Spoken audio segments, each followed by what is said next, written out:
Hello, my name is Dr. Som Singh. I'm the founder and chief advisor at Unspun Cousulting Group. Unspun is a marketing tech company which I founded in 2013, and it's been 2 beautiful years of the journey. Besides Unspun, I also am the chair at Center for Entrepreneurial Excellence, a foundation that is dedicated to entrepreneurs, supporting women entrepreneurs specifically, and giving them the right visibility both from the government and the policymakers side. We are the interface between the policymakers and the entrepreneurs to help them understand what really influences entrepreneurship in India and how the funds that are used by the government or allocated by the government can go for the betterment of entrepreneurs in India.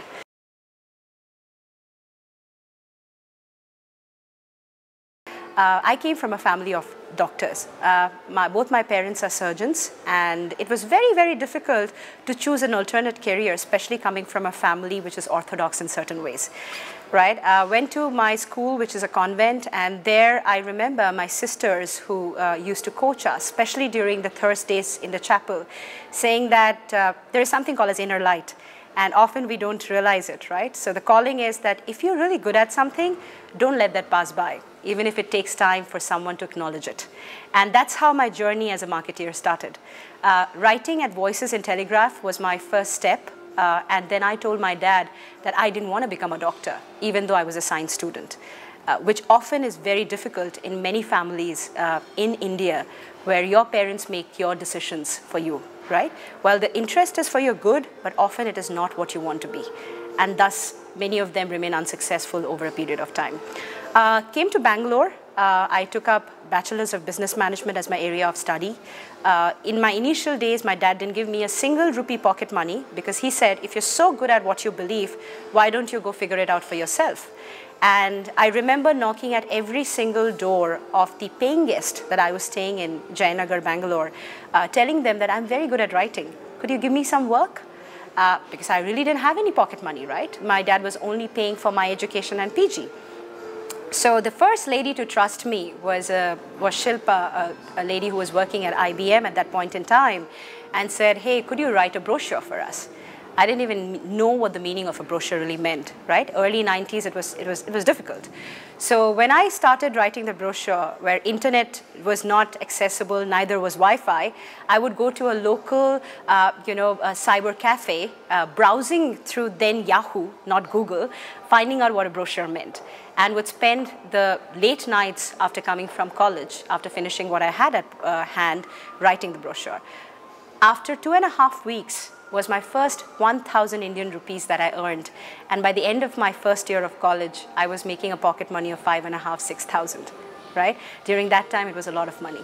I called up my dad and I cried profusely, telling him that, thank you. The reason I said a thank you to him was if he didn't push me to figure it out, often after 3 long years of your education, you think that's not the way to go.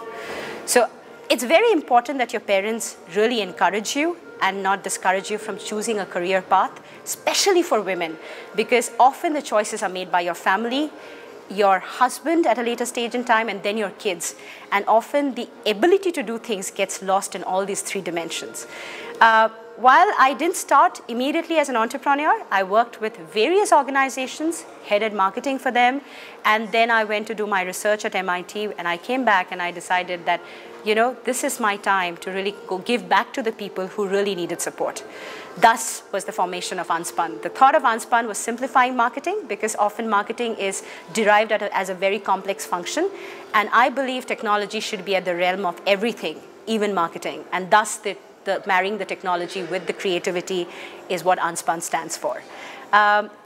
Over a period of time in my journey as an entrepreneur, I've also been mentoring, NASSCOM 10,000 startups, which I constantly work with very closely, validating business models, helping them with different marketing ideologies, so that they're able to learn the nuances faster before they try different avenues, spend money, and then feel frustrated about using marketing in future.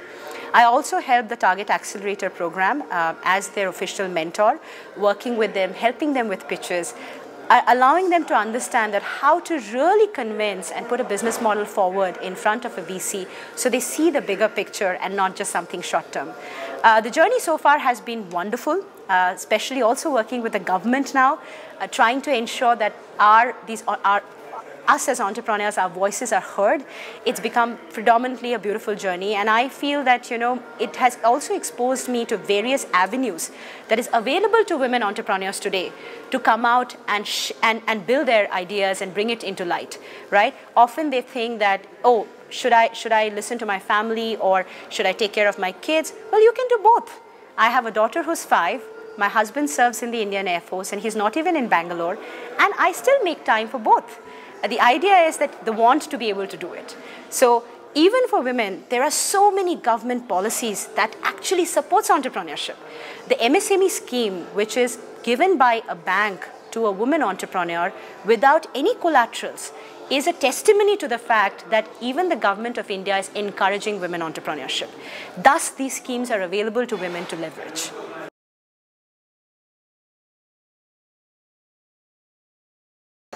It's a very, very good question you ask me. If you see from today the working class, right, there are enough and more women who are heading different organizations, including the MD at Intel itself, right, the Manhattan Associates, which is a wing of Standard Chartered Bank. Women usually play a very, very dominant role, both from the job perspective as well as from the community perspective. I think we definitely need to leverage each other. Like you said, right, the lady who gave me a chance was working at IBM, and she was the head of marketing there. There are many such, right, who also want to get out and do something of their own. But it is often very difficult to tap into the community. So we should be building those communities, building that awareness. That is extremely essential, right? I'm sitting across you who's a woman at Seedstars Global doing such phenomenal work. Just goes to say that fact that the community is evolving, but we need to spread the word. Often they don't know where to seek help from. So these communities can't work in isolation. They need to work in collaboration with the larger organizations. So if there is a NASSCOM, there has to be a NASSCOM for women in tech. There has to be a NASSCOM for women entrepreneurs. So there is a wing from a larger scheme of things supporting entrepreneurship, right? I think that's very, very essential.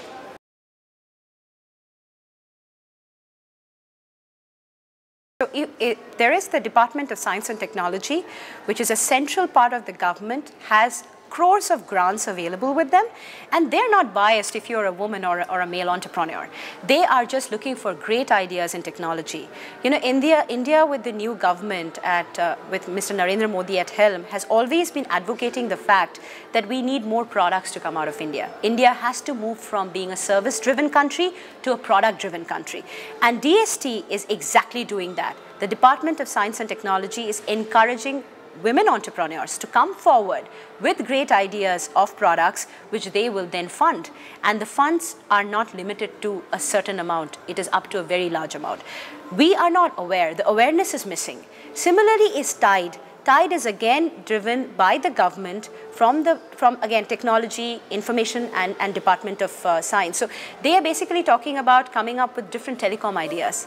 You know, that is going to take the electronics and the communication industry to a different level, which also, you know, is the manufacturing part of things. So these schemes are available to women on an ongoing basis. Plus, we often are worried about reaching out to a banker, asking for a soft loan, right, or a debt. There are schemes today available through banks which has no collateral debt, which means that you have to put in no security if you are taking that loan up to 50 lakhs, which is a huge amount. It is equivalent to a seeds funding by a VC. So these things are available to women entrepreneurs today.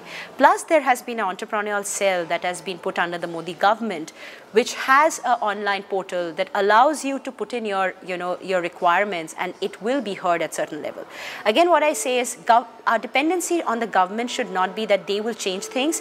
Our approach should be that there are enough and more institutions today which have been given these grants through government to make them the channels to help entrepreneurs. Whether it's an IIT, whether it's a IIITB in Bangalore, whether it's an Information Department of Science in Bangalore, these people already have grants and incubation cells. So we as entrepreneurs should not worry about reaching out to them and only look at private investors to invest. So we need to look at both dimensions, start leveraging. Yes, it's tougher, but if you don't try, how will you know it's going to work?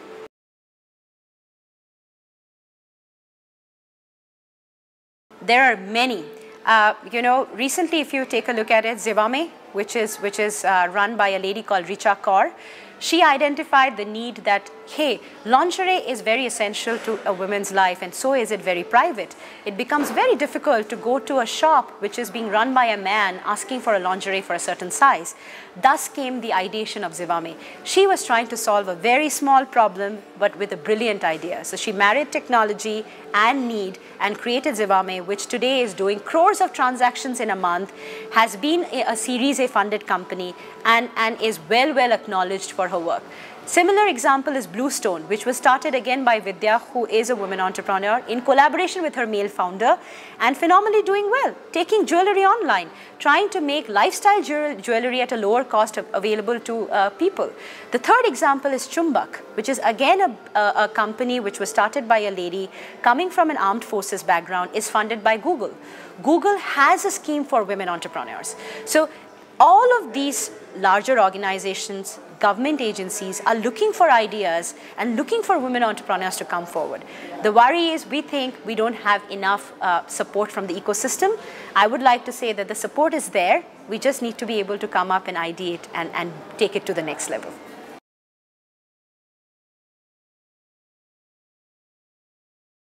I think, if you ask me, I think women actually know what they want a lot more than male founders do. They succumb to VC's pressure a lot more than a woman does, right? Just taking Richa's example, she knew she wanted to stick to lingerie. She knew that's what she wanted. She didn't want to diversify into other lines.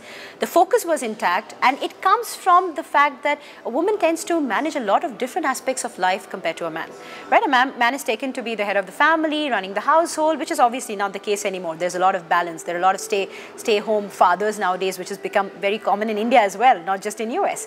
However, answering the question that you asked me, a VC really doesn't care whether it's a woman or a male entrepreneur. Actually, VCs are more encouraging of women entrepreneurs because of the focus and the tangibility in the thoughts and the diversity to do business compared to a male entrepreneur, right? So VCs are, it's not a challenge from the VC. If you ask me, it takes a lot of time for a woman to come out and say, I want to be an entrepreneur.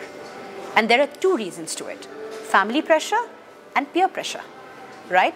Because you feel that as it takes a lot more commitment than your job to be into entrepreneurship. Well, if you ask me, yes, it takes equal amount of commitment because both is really your work. What gives you in entrepreneurship is a sense of fulfillment, right? You own and drive things end to end, which you don't get to do in a job. In entrepreneurship, you know what legal is, you know what accounting is, you know what marketing is, you know what technology is. It opens your ideas, it opens your minds in different direction, which doesn't happen in a job. So it's easier to be an entrepreneur than to work, right? And it's much easier for a woman to raise money for so many things that is available for women entrepreneurs in India today. It's just about trying.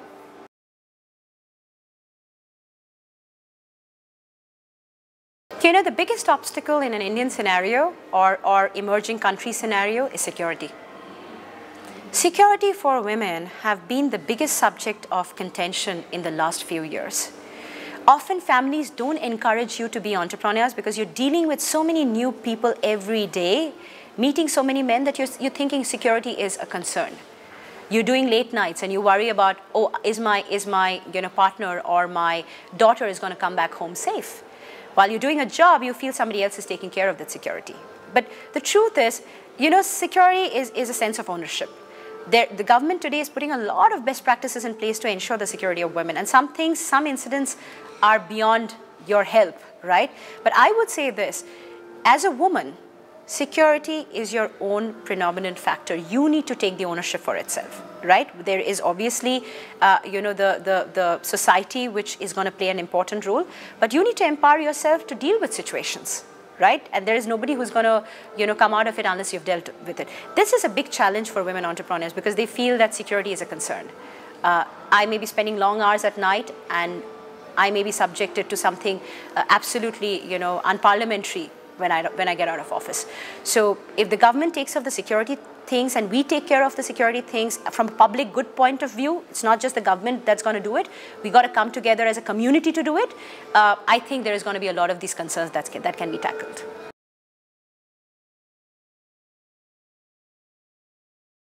Let me answer that question in this way. You'll see a lot of people coming down from north to south to become entrepreneurs.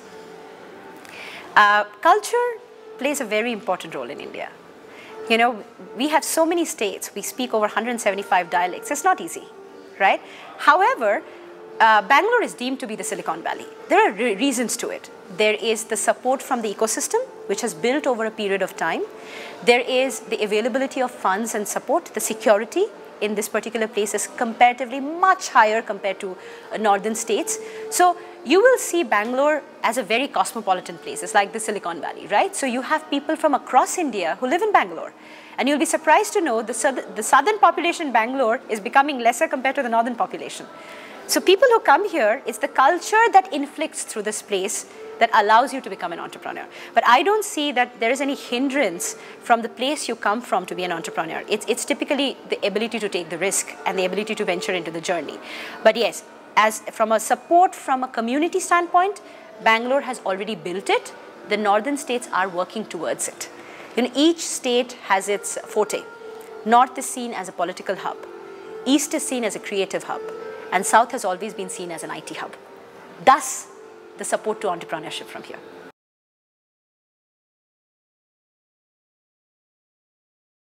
Women have tremendous opportunity in India to be successful as entrepreneurs. If you look around you, there are enough and more that are heading organizations, running great ventures that you can get inspired from. 3 things I'm going to tell you. 1, reach out to the community, reach out to your mentors and advisors within the community, learn from them and try and apply and come out as an entrepreneur. 2, don't let security be a reason for you not to take a risk. Unless you give it a try, you're never going to succeed.